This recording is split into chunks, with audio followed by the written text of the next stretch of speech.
방송실 PPT로 좀 돌려주시기 바랍니다. 오늘은 사무엘하 11장 12장 말씀을 통해서 은혜와 진리를 나누겠습니다.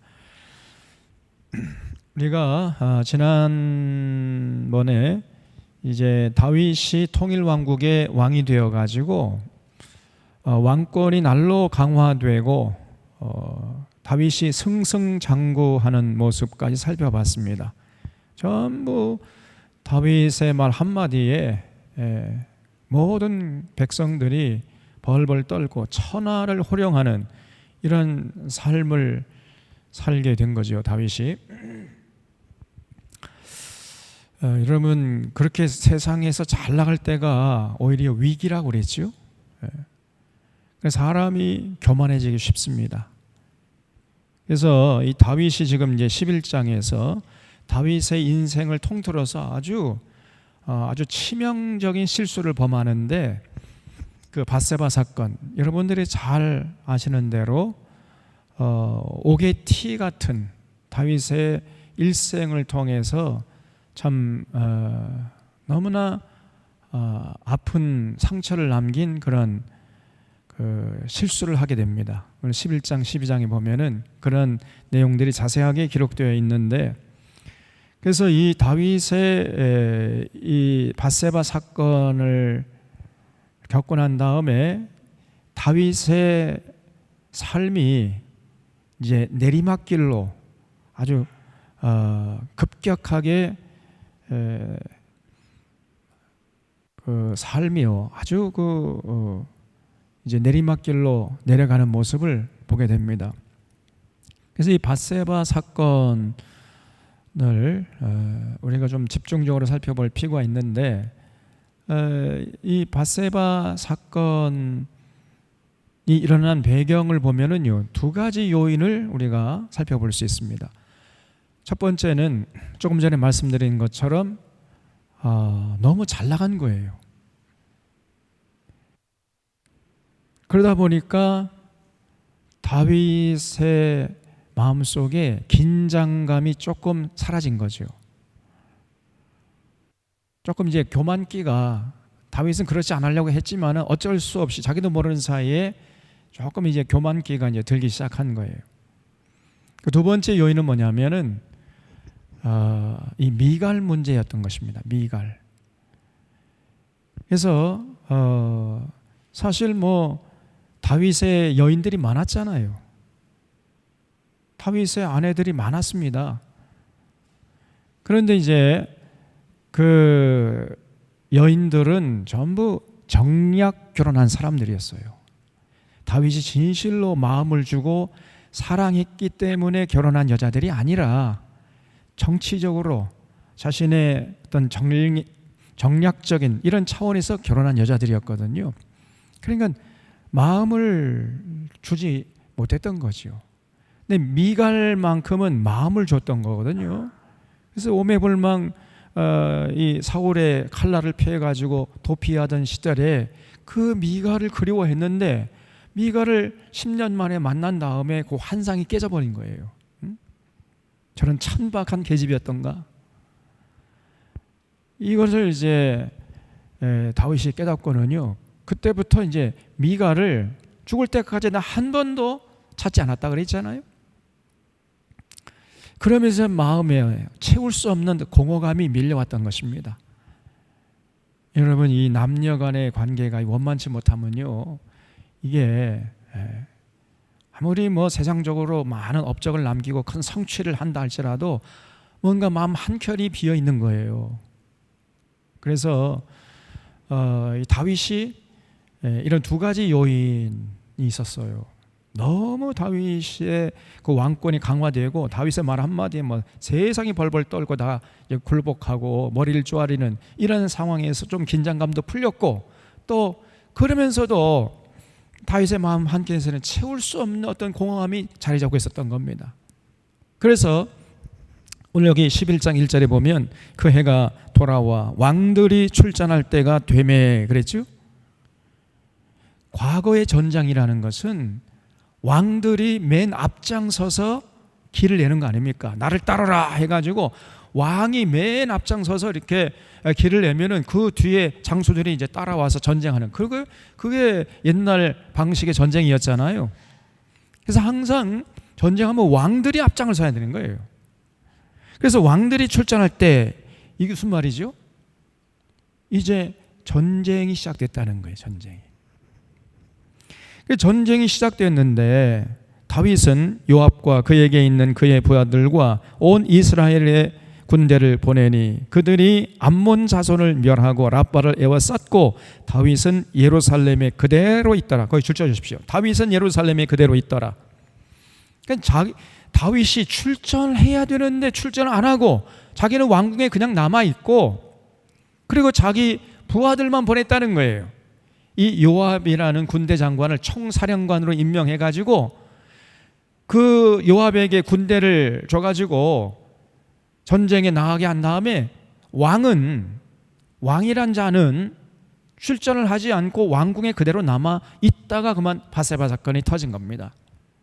다윗이 출전했어야 됐어요. 왕들의 출전할 때가 됐는데 왜 왕이 돼가지고 출전을 하지 않는 겁니까? 여기서부터 결정적으로 이제 잘못되기 시작한 거예요. 그래서 이 다윗이 이제 여기 2절 보면 저녁 때 다윗이 그의 침상에서 일어나 왕궁 옥상에서 거닐다가 그것을 보니 한 여인이 목욕을 하는 심히 아름다워 보이는지라. 오늘날 말하면요, 뿅 가버린 거죠. 그러니까 여러분 그 예루살렘 거기 가볼 필요가 있어요. 이 다윗성에 가보면은 이게 이해가 됩니다. 이 구절이 이해가 돼요. 다윗이 얼마나 이 지혜로운 사람인지 자기의 궁을 제일 높은 곳에 지었습니다. 그리고 권력의 2인자들 그 밑에 짓고 권력의 3인자 그 밑에 이렇게 해가지고 딱 이 발코니에 서가지고 이렇게 밑을 보면은요, 장군의 집들이 다 보이게 지어놨어요. 이게 다윗의 지혜입니다. 혹시나 또 어느 놈이 뭐 쿠데타 그런 음모를 꾸밀까, 그래가지고 다윗이 말이죠, 자기 휘하 장군들의 집들을 자기보다 좀 낮게 이렇게 다 지어놨어요. 자기 집은 제일 높은 곳에 지어놓고. 그래서 그날도 이제 그 왕궁에서요, 여기 저녁 때 그랬죠. 그러니까 그 전날 밤에 그냥 부어라 마셔라 그냥 질펀하게 잔치를 벌인 거예요. 그래서 늦게 해가 질 무렵쯤 일어나가지고 이제 기지개를 이렇게 켜다가 밑을 보니까 어느 장군의 아내로 보이는데 아주 아름다워 보이거든요. 그냥 막 눈이 그냥 뿅 갈 정도로 그냥. 그래서 신하를 보내가지고 불러오게 했어요. 불러오게 해서 지금 자기 휘하 장군들은 전부 전쟁터에 나가서 죽을 똥 살 똥 모르고 싸우고 있는데, 그런데 다윗이라는 작자가, 왕이란 사람이 왕궁에서 그 장군의 아내를 취해가지고 하룻밤을 보내고 이제 돌려보낸 거죠. 그리고 이제 수일이 지났는데 들려오는 소식이 그 여인이 그만 임신을 했다는 겁니다. 그래서 그 여인의 이름을 알아보니까 우리아의 아내 바세바였어요. 이 참 큰일 났거든요. 이제 만약에 이게 여러분 드러나게 되면 어떻게 되는 거예요? 다윗의 입지가 굉장히 곤란해지겠죠? 그래서 이 다윗이 이거 어떻게 하면 좋을까 고민하다가 꾀를 생각해낸 겁니다. 이렇게 하면 되겠다 해가지고 지금 한참 전쟁터에 나가서 싸우고 있는 우리아를 소환해요. 자네 뭐 보니까 열심히 싸워서 내가 휴가를 테니까 자네 말이야 일주일 동안 자네 집에 내려가서 자네 아내하고 즐거운 시간 보내다가 다시 전쟁터에 나가게나, 이렇게 휴가를 줬어요. 그런데 이 우리아가 또 너무 충신이야. 또 아니 다윗이 휴가를 줬으면 휴가를 가야지 또 왜 안 가? 나는 그럴 수 없습니다. 그래가지고 그냥 왕궁 문에서 자버렸어요. 그 다음날 아침에 보고를 들어보니까 우리아가 자기 집에 내려가질 않고 그냥 왕궁문에서 잤다는 거예요. 이 다윗이 낭패였죠.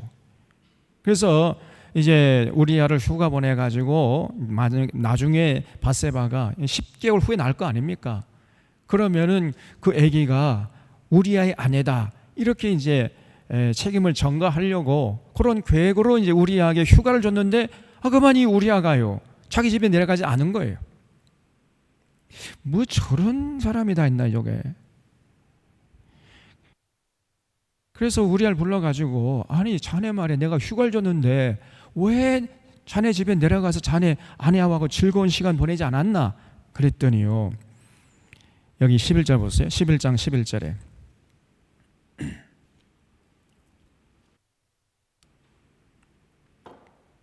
우리아가 다윗에게 이르되 아뢰되 언약궤와 이스라엘과 유다가 야영 중에 있고 내 주 요압과 내 왕의 부하들이 바깥 들에 진치고 있거늘 내가 어찌 내 집으로 가서 먹고 마시고 내 처와 같이 자리이까? 내가 이 일을 행하지 아니하기로 왕의 살아계심과 왕의 혼의 살아계심을 두고 맹세하나이다. 야, 아니 지금 우리 주군인 총사령관의 요압 장군은 저 들판에 나가서 죽기 살기로 지금 싸우고 있는데 내가 어찌 부하가 돼가지고 나 한번 편하겠다고 지금 내 집에 내려가서 내 아내를 안겠습니까? 저는 죽어도 그렇게 못합니다. 이렇게 대답하는 거예요. 충신 중엔 충신이죠. 여러분 같으면 어떻게 했겠습니까? 잘 됐다. 그렇게 하지 않겠어요? 근데 대단한 사람 아닙니까 우리아가? 그래서 야 이거 어떻게 하면 좋을까 하다가 제 2의 전략을 두 번째 비책을 꺼내든 겁니다. 그래서 그날 밤에는 그냥 우리아에게 술을 아주 그냥 막 질펀하게 먹였어요. 정신 못 차릴 정도로 술을 먹이면 술김에 제 집에 내려가서 자기 아내를 안겠지 이렇게 생각해가지고요, 그날 밤에 그냥 막 큰 잔치를 준비해가지고 우리아를 아주 배불리 먹게 하고 술 취하게 했는데, 그런데 그날 밤에도 그 술김에도 자기 집에 안 내려가고 그냥 왕궁문에서 잤다는 거예요. 뭐 이런 사람이 다 있어 저거. 혹시 저거 고자 아니야 저거? 이 다윗이요 기가 막힌 거예요. 이게 어떻게 하면 좋을까 고민하다가 아주 비열한 짓을 합니다. 우리아에게 편지를 써요. 아니 요압에게. 그 총사령관이었던 요압에게 편지를 뭐라고 썼냐면은 여기 14절에 아침이 되매 다윗이 편지를 써서 우리아의 손에 들려 요압에게 보내니 그 편지에 써서 이르기를 너희가 우리아를 맹렬한 싸움에 앞세워두고 너희는 뒤로 물러가서 그를 맞아 죽게 하라. 이런 편지를 써요. 요압 자네 말이야, 저 우리아 장군 저 사람을 가장 전투가 치열한 곳에 배치해가지고 싸우게 하다가 자네는 군사를 슬쩍 뒤로 물려. 그래서 우리아를 적군의 칼에 맞아 죽게. 알았어? 이런 편지를 써가지고 우리아의 손에 들려서 요압에게 보냅니다. 그래 우리아는 그 편지의 내용이 뭔지를 모르죠. 지금 자기를 죽이라고 하는 편지인지도 모르고 우리아가 그 다윗에게서 왕의 편지를 받아가지고 요압에게 전해줬던 거예요. 이 얼마나 야비한 짓입니까 여러분? 예? 다윗이 이런 실수를 범한 거예요. 이게 눈에 뵈는 게 없는 거죠. 특히 전혀 우리가 지금까지 알던 다윗과 딴판이죠. 사람이 이렇게 야비해질 수가 있을까? 그게 원래 사람입니다 여러분.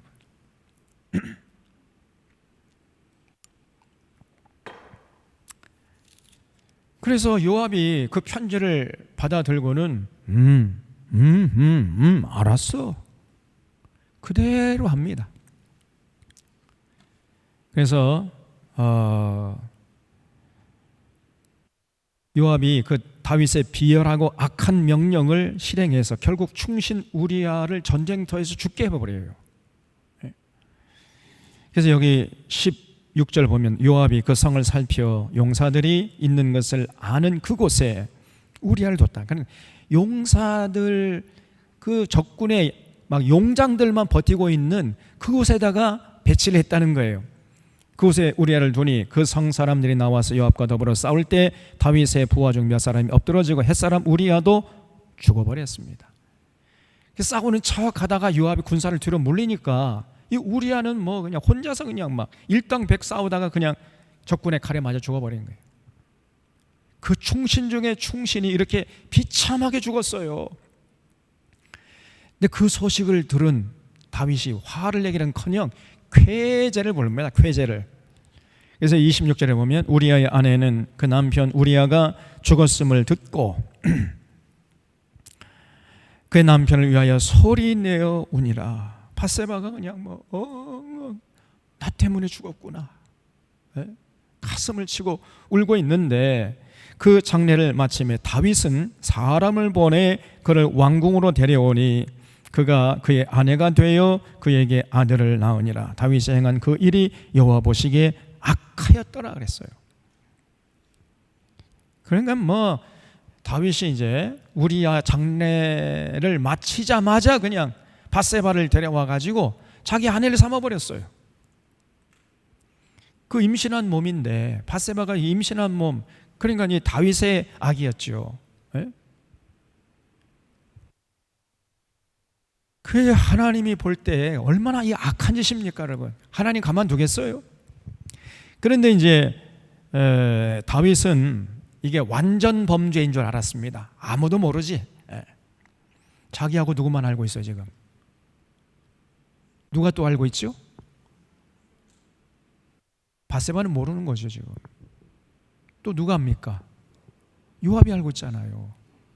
그러니까 나중에 요압이요, 그 다윗의 약점을 알고 있거든요. 내가 이 뻥끗하면 당신 말에 재미없어. 그래서 요압이 함부로 합니다. 나중에 우리가 보겠습니다만은 약점이 잡힌 거예요. 그냥 이게 왕하고 그 총사령관하고 이게 둘이서 그냥 짝짝꿍 돼가지고 충신 우리아를 죽였잖아요. 그래 놓고는 다윗이 뻔뻔스럽게도 밧세바를 이제 데려와가지고 그 임신한 몸인데 자기 아내를 삼아버렸어. 이제 이 다윗이요, 양심이 마비가 돼버린, 이제 하나님도 두려워할 줄도 모르고 이제 완전 범죄다, 아무도 모르겠지, 이렇게 생각하고 있는데 어느 날 나단이 찾아온 거예요. 나단이, 그 예언자 나단이. 그래서 다윗이 굉장히 올곧은 사람이기 때문에 총애하던 나단 선지자가 어느 날 찾아와가지고 폐하, 아니 나단 선지자가 웬일이시오? 긴히 드릴 말이 있어서 찾아뵈옵나이다. 이렇게 얘기하는 거예요. 그래요? 무슨 일인데 이렇게 귀한 몸이 저를 찾아왔습니까? 한번 말씀해 보시지요. 그랬더니요, 어느 동네에 부자하고 아주 찢어지게 가난한 사람이 나란히 이렇게 살고 있었다는 거예요. 그 부자는 양떼와 소떼가 뭐 셀 수 없이 많은 이런 부자, 큰 부자고, 그 옆에 있는 가난한 집 사람은 딱 암양, 그 작은 암양 새끼 한 마리밖에 없는 가난한 집안이었는데 어느 날 이 부잣집에 어떤 손님이 찾아왔더라는 거예요. 그랬더니 그 부자가 자기 그 수많은 소떼와 양떼 중에서 한 마리 잡아가지고 손님을 대접하는 것이 아니고 그 가난한 집에 그 새끼 양, 암양 한 마리밖에 없는 그 암양을 뺏어가지고 그걸 잡아가지고 손님을 대접했다는 거예요. 그래서 이런 부자를 어떻게 처리해야 될지 잘 몰라가지고 폐하께 상의 드리러 왔나이다. 이렇게 얘기를 하는 거예요. 그 얘기를 듣자마자 다윗이 뭐가 어째고 어째요? 당장 잡아오세요. 내가 오늘 그놈을 살려주지 않을 겁니다. 그랬더니요, 폐하 아리옵게 왕송하오나 당신이 그 사람입니다. 이렇게 얘기를 하는 거예요. 여기 5절 보면 12장 5절에 다윗이 그 사람으로 말미암아 노하여 나단에게 이르되 여호와의 살아계심을 두고 맹세하노니 이 일을 행한 그 사람은 마땅히 죽을 자라. 그가 불쌍히 여기지 아니하고 이런 일을 행하였으니 그 양 새끼를 4배나 갚아 주어야 하리라 한지라 그랬죠. 하나님의 살아계심을 두고 내가 오늘날 저놈을 차단할 것이다, 살려주지 않겠다, 이렇게 그냥 막 화를 내는데 7절에 나단이 다윗에게 이르되 당신이 그 사람이라. 그러면서요, 다윗이 완전 범죄인 줄 알고 있었는데 나단이 그냥 훤히 꿰뚫어 보고 있는 거예요. 그냥 하나님께서 당신을 귀히 여겨가지고 이렇게 통일왕국의 왕이 되어가지고 나라를 다스리게 했는데 어찌 당신께서 그런 비열한 짓을 했나이까? 아주 추상같이 그냥 호령을 하는 거죠. 여기 9절에 보면 그러한데 어찌하여 네가 여호와의 말씀을 업신여기고 나보기에 악을 행하였느냐? 네가 칼로 햇사람 우리아를 치되 암몬 자손의 칼로 죽이고 그의 아내를 빼앗아 네 아내로 삼았도다. 이제 내가 나를 업신여기고 햇사람 우리아의 아내를 빼앗아 네 아내로 삼았은즉 칼이 네 집에서 영원토록 떠나지 아니하리라 하셨고 여호와께서 또 이와 같이 이르시기를 보라 내가 너와 네 집에 재앙을 일으키고 내가 내 눈앞에서 네 아내를 빼앗아 네 이웃들에게 주리니 그 사람들이 네 아내들과 더불어 백주에 동침하리라 그랬어요. 이런 하나님의 말씀을 나단이 전해주는 거예요. 여러분, 이 나단의 말씀, 하나님의 말씀이 그대로 나중에 이루어집니다. 나중에 그 다윗의 셋째 아들이었던 압살롬이 쿠데타를 일으켜가지고 다윗이 그냥 뭐 신발 실을 겨를도 없어가지고 그냥 도망쳐 머리를 풀어 헤치고 백발로 도망치는데, 그래서 이제 그 압살롬이 예루살렘 왕궁을 접수한 다음에 피신 가지 못한 다윗의 아내들을요, 백주 대낮에 백성들이 보는 앞에서 성폭행을 합니다. 그래서 이 나단의 예언이 그대로 이루어져요. 그대로. 여호와께서 이같이 이르시기를 보라 내가 너와 네 집에 재앙을 일으키고 내가 내 눈앞에서 네 아내를 빼앗아 네 이웃들에게 주리니 그 사람들이 너의 아내들과 더불어 백주에 동침하리라. 이게요, 압살롬 반역 시에 그대로 현실이 되어버렸습니다. 너는 은밀히 행하였으나 나는 온 이스라엘 앞에서 백주의 일을 행하리라 하셨나이다 하니, 자, 이렇게 하나님의 말씀을 나단이 전해주니까 이거 다윗이요, 충격을 받은 거지요.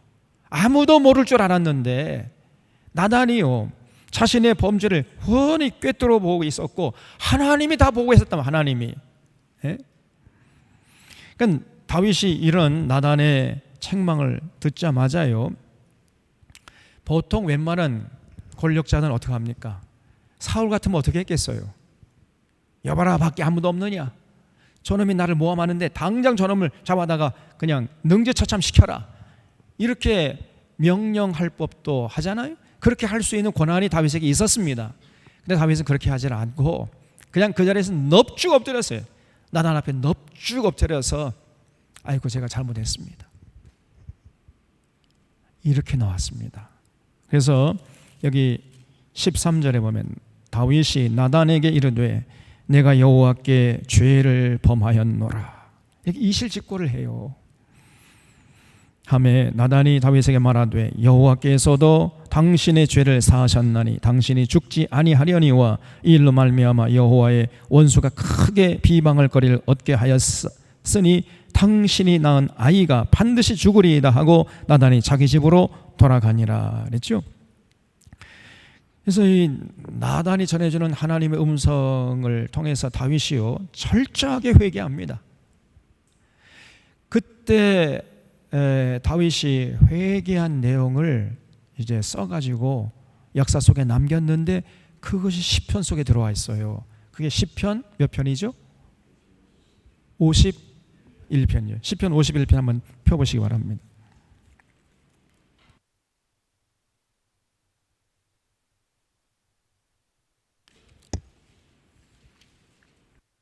시편 51편에 맨 앞에 부제가 붙어 있지요. 다윗의 시, 인도자를 따라 부르는 노래. 다윗이 밧세바와 동침한 후 선지자 나단이 그에게 왔을 때, 그러니까 이게 밧세바 사건을 나단이 와서 지적하면서 책망할 때 그런 얘기죠.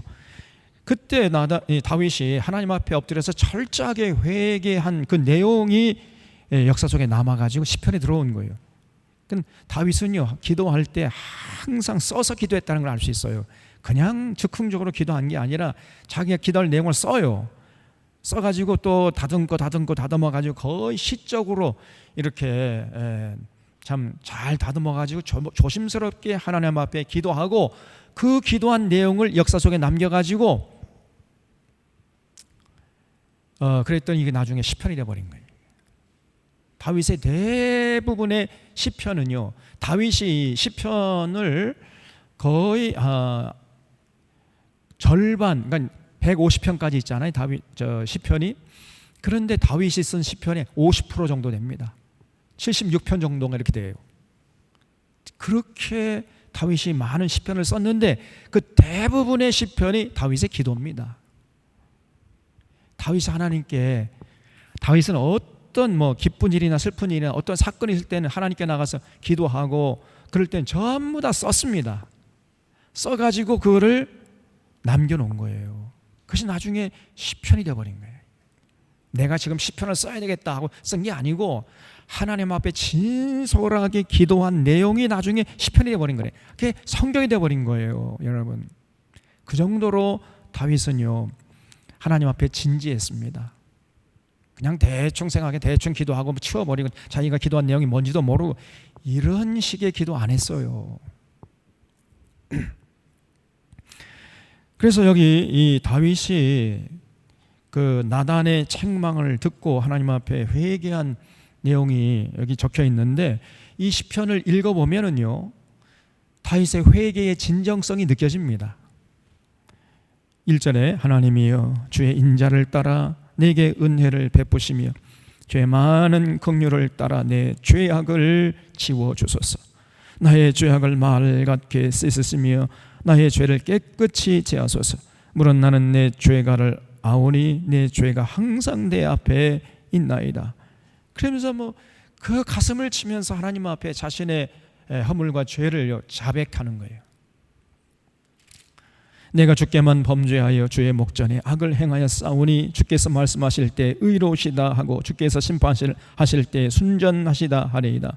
내가 죄악 중에서 출생하였으며 어머니가 죄 중에서 나를 잉태하였나이다. 그러니까 이게 무슨 말이냐면, 자기의 인생을 돌아볼 때 죄악으로 점철된 인생이라는 거예요. 태어날 때부터 죄를 범했다는 거죠. 죄악 중에 어머니께서 나를 잉태했다. 이거는 시적인 표현이죠. 그 어머니가 죄를 범했다는 얘기가 아니라 자기 어릴 때부터 지금까지 돌아보니까 죄악으로 점철된 인생이었습니다. 이렇게 고백하는 겁니다, 지금. 그러면서 여기 7절에 우슬초로 나를 정결하게 하소서 내가 정하리이다. 나의 죄를 씻어주소서 내가 눈보다 희리이다. 그러면서 하나님 앞에 눈물로 회개하는 겁니다. 9절에 주의 얼굴을 내 죄에서 돌이키시고 내 모든 죄악을 지워주소서. 하나님이여 내 속에 정한 마음을 창조하시고 내 안에 정직한 영을 새롭게 하소서. 나를 주 앞에서 쫓아내지 마시며 주의 성령을 내게서 거두지 마옵소서. 이러면서 그냥 구구절절 하나님 앞에 용서를 비는 겁니다.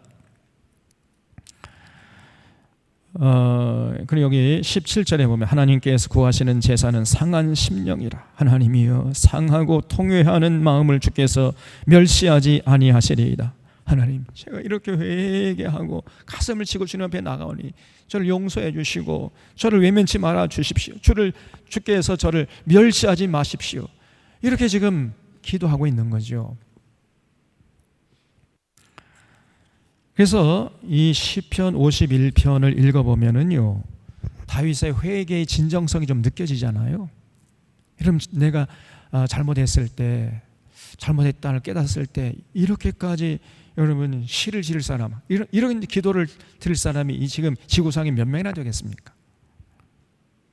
그래서 이 다윗은요 정말 참 굉장한 그 군사였고 또 군사 전략가고 또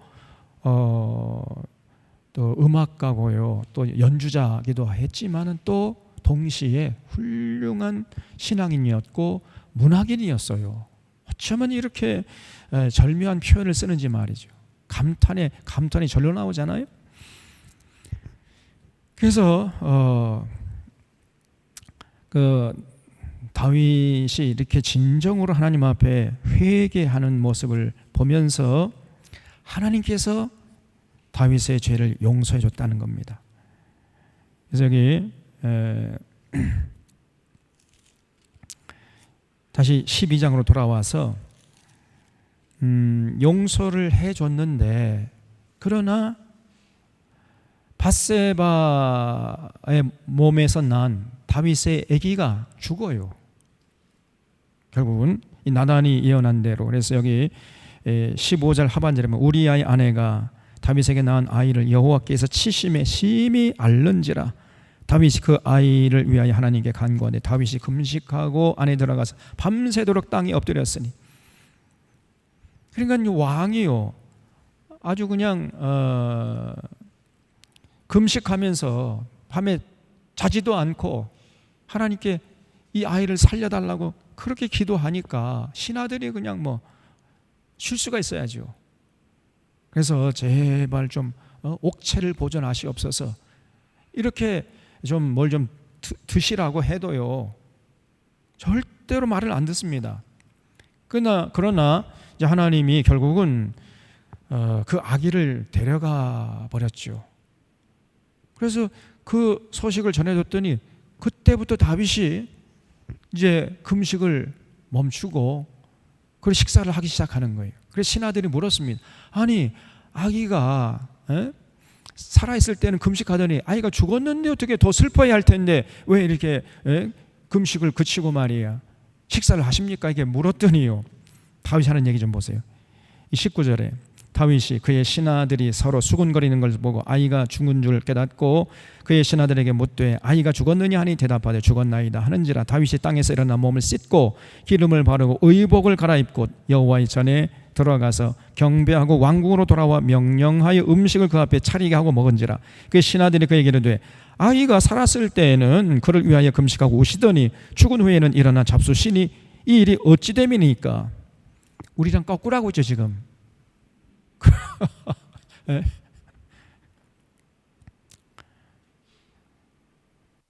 우리는 뭐 아이가 살아있을 때는 금식하지 않다가 아이가 죽으면 금식하잖아요. 슬퍼하고 울고불고 그러잖아요. 다윗은 거꾸로 했어요. 왜 그렇게 했느냐? 22절 이르되 아이가 살았을 때 내가 금식하고 운 것은 혹시 여호와께서 나를 불쌍히 여기사 아이를 살려주실는지 누가 알까 생각함이거니와 지금은 죽었으니 내가 어찌 금식하랴? 내가 다시 돌아오게 할 수 있느냐? 나는 그에게로 가려니와 그는 내게로 돌아오지 아니하리라 하니라. 이미 죽었는데 뭐 죽은 자를 위해서 아무리 금식해봤자 이거 헛일이니까 내가 더 이상 이제 금식하지 않겠다, 이렇게 나오는 거지.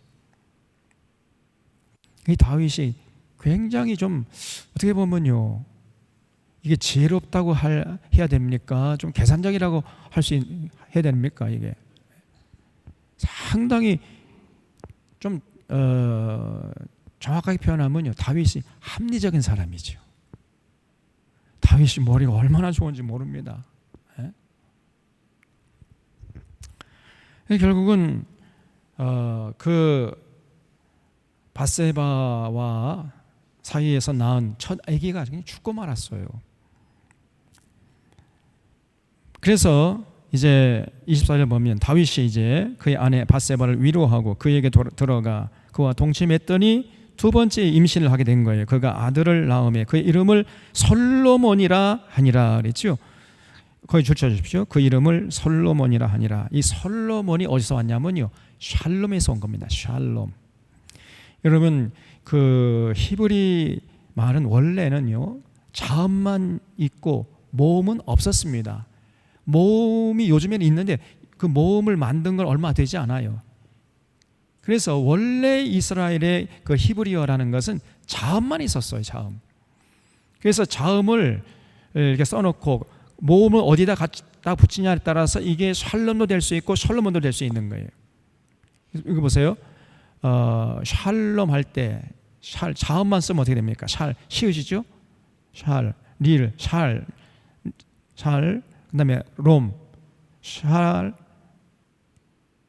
리을, 샬롬이니까 뭐예요? 샬롬, 시읒, 리을,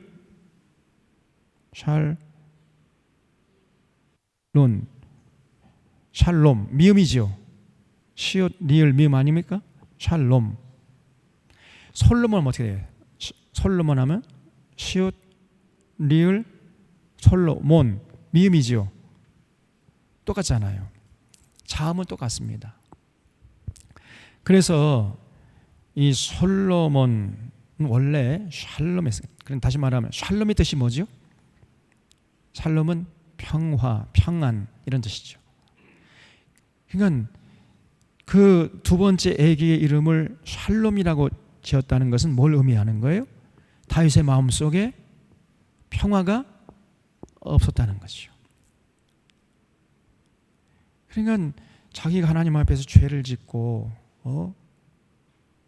그것이 만천하에 드러나고 또 그 결과로 아기가 죽고, 그러니까 무슨 평화가 있겠습니까? 마음속에 평안이 없었겠지요. 그래서 자기 아들 이름을 솔로몬이라 졌단 말이에요. 그만큼 이제 여러분, 이 죄가 무서운 겁니다. 죄를 짓잖아요. 우리가 죄를 지으면은 진정으로 회개하는 게 중요합니다. 회개하면 하나님이 용서해 주시긴 하죠. 그러나 죄의 흔적은 남습니다. 이게 중요한 거예요. 그 죄의 흔적은 쉽게 지워지지 않아요. 여러분, 우리가 죄를 짓게 되면 어떤 현상이 벌어지냐면은 일단 마음의 평안이 사라져요. 그리고 우리가 누리던 자유가 순식간에 사라져 버립니다. 평안과 자유가 사라져 버리는 거예요. 그래서 여러분, 죄를 무서워하고 죄를 경계하고 죄를 멀리 하셔야 돼요. 물론 우리가 죄를 져도 하나님께 정말 진심으로 회개하면 용서해 주시긴 합니다. 그러나 그 용서 받기 전까지는 마음의 평안이 사라지고 자유가 사라져요. 그러면 어떻게 되냐? 그 사람의 행동은 다른 사람들과 어떤 인격적인 관계를 맺어가기가 굉장히 어렵습니다. 굉장히 부자연스러워요. 말하는 것이나 행동하는 것이 굉장히 부자연스러워요. 상식적이지 못합니다. 그래서 원만한 인간관계를 맺어가기가 힘든 거예요. 이게 죄의 무서움입니다, 여러분. 지금 윤석열이가 하는 짓 좀 보세요. 대통령이 되었으면은, 아니 대통령이 되기 전까지는 선의 경쟁을 한다고 치더라도 그런 차원에서 뭐 그렇게 서로 공격한다 할지라도 이제 자기가 대통령이 됐잖아요. 대통령이 되었으면은 이제 전 국민의 대통령 노릇을 해야 할 텐데 전혀 그런 생각 못 하지요. 그리고 말하는 것이, 행동하는 것이 너무 경직되어 있잖아요. 그게 못 느껴집니까? 저는 그게 느껴져요. 지금 자기가 대통령인 줄 모르고 있는 거예요. 내가 볼 때 대통령이 얼마나 이게 중요한 자리고 얼마나 그 참 무거운 자리인지, 자기 말 한마디가 얼마나 큰 역사 속에 큰 파장을 일으키는지 그걸 전혀 깨닫지 못하고 있습니다. 그러니까 전혀 비상식적인, 전혀 해서는 안 될 말을 저렇게 막 해버리잖아요. 그 이유가 뭔가?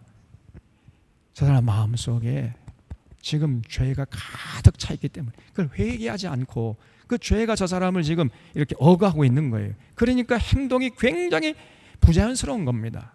말과 행동이 너무너무 부자연스럽잖아요. 대통령 같지가 않지 않습니까? 예?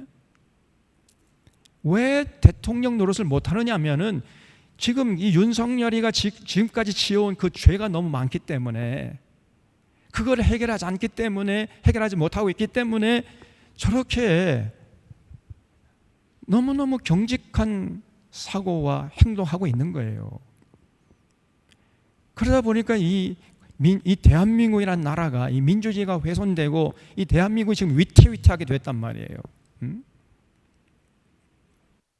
그래서 빨리 지금 저 사람 마음속에 자리 잡고 있는 이 죄 문제를 해결해야 됩니다. 자기가 그동안 검찰총장 하면서 저지른 죄가 많거든요. 아무도 모르겠지만 지금 다 알고 있습니다. 공중에 나는 새가 다 알고 있고요. 예? 들의 풀들이 다 알고 있고 하느님이 다 보고 계신 거예요. 하나님이. 그래서 그 죄가 그 사람을 지금 억어하고 있는 거예요. 그래서 말과 행동이 굉장히 이게 원만하지가 않아요. 정치적으로 원만한 그 인간관계를 저 사람은 매장할 수가 없습니다. 저 죄를 해결하지 않으면. 또 자기 부인도 주가 조작범 아니에요. 그 주가 조작범. 그 여전히 그거를 회개하지 않고 저러고 있고, 자기 장모는 또 부동산 그 은행에 잔고 위조해가지고 부동산 또 위조 그 투기한 거 아닙니까? 에? 이거는 엄청난 죄거든요. 그런 죄를 지금 감싸 안고 그냥 쉬쉬하고 그냥 권력으로 지금 소위 말해 쉴드 친다, 요즘 젊은 사람들. 근데 그렇게 되면 스스로 자멸하는 거죠. 다윗처럼 솔직하게 하나님 앞에 털어놓고 이실직고 하고 새 출발을 해야 되는데 지금 전혀 그럴 생각을 못하고 있는 겁니다. 그러다 보니까 마음의 평안이 사라지고 자유가 사라지는 거예요. 그러다 보니까 인간관계가 원만치 못해. 해서는 안 될 말을 하고 해서는 안 될 행동을 대통령이 하고 있는 거예요. 이게. 그 원인이 죄입니다. 죄. 그래서 여러분, 우리가 죄를 무서워하고 경계해야 할 이유가 여기 있는 거예요. 죄의 흔적은 쉽게 지워지지 않습니다. 예레미야서 17장 1절의 말씀 보면은 하나님께서 예레미야를 통해서 이렇게 말씀하세요. 유다의 죄는 금강석 끝 철필로 기록되되 그들의 마음 반과 그들의 제단 뿔에 새겨졌다. 이런 무서운 말씀을 하십니다. 예? 여러분, 금강석 끝 철필, 그러니까 금강석 철필로 기록해 놨으니까 그냥 연필로 쓴 글씨는 쉽게 지우개로 지우면 되죠. 연필로 쓴 편지는 지울 수가 있어요. 그런 노래도 있죠. 그런 노래도 또 안 들어보셨네. 아니, 성경을 안 보려면 그런 노래라도 좀 알아야죠.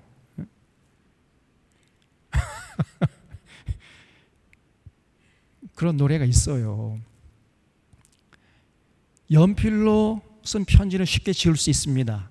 그러나 금강석 철필로 쓴 편지는 지워져요, 안 지워져요? 안 지워집니다. 죄는요, 금강석 그 철필로 기록한다는 거예요. 그래서 쉽게 지워지지 않습니다, 여러분. 그래서 하나님께 용서받기도 힘들 뿐 아니라 용서받았다 할지라도 뭐가 남는다고요? 죄의 흔적이 남는 거예요, 이게. 그래서 여러분 마음속에 죄를 지면요, 죄의 흔적이 마음속에 남아버려요. 예레미야서 19장 9절에 만물보다 거짓되고 심히 부패한 것은 마음이라 누가 능히 이를 알려마는 나 여호와는 심장을 살피며 폐부를 시험하고 각각 그의 행위와 그의 행실대로 보응하니 그랬어요. 그래서 우리 하나님은요, 우리의 마음의 중심을 살피신단 말이죠.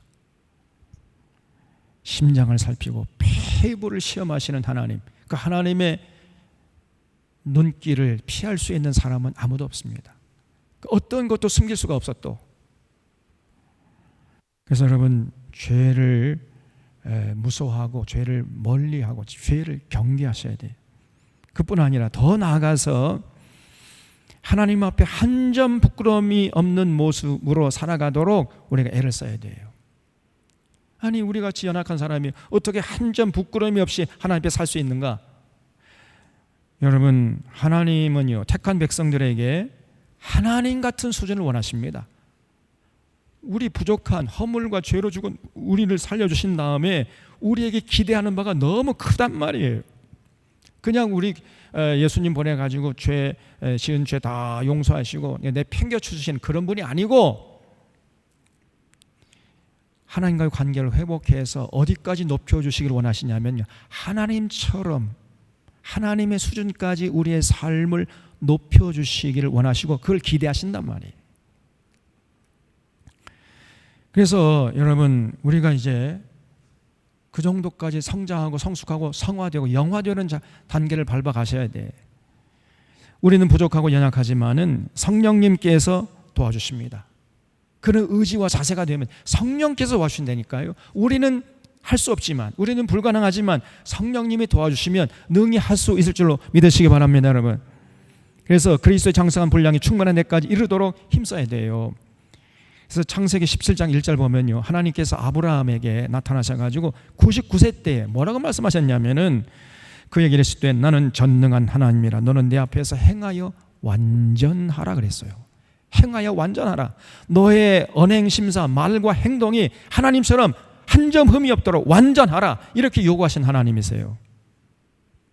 또 레위기 19장 2절 보면 너는 이스라엘 자손의 온 회중에 말하여 이르라 너희는 거룩하나 이런 나 너희 여호와 너희 하나님이 거룩함이다.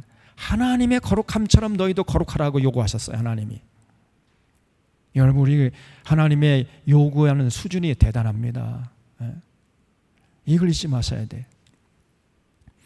또 빌립보서 4장 8절에 보면 신약 성경에 끝으로 형제들아 무엇에든지 참되며 무엇에든지 경건하며 무엇에든지 옳으며 무엇에든지 정결하며 무엇에든지 사랑받을 만하며 무엇에든지 칭찬받을 하며 무슨 덕이 있든지 무슨 기림이 있든지 이것을 생각하라. 다시 말하면요, 한 점 흠이 없도록 살라는 거예요. 뭘 하든지 참되고 뭘 하든지 경건하고 뭘 하든지 옳고, 예수 그리스도의 그 은혜로 구원받는 자들은 이 땅에 사는 동안에 하나님의 기대치 그 수준에 맞게 그렇게 참 온전한 삶을 살아라, 이렇게 성경은 권면하고 있는 겁니다.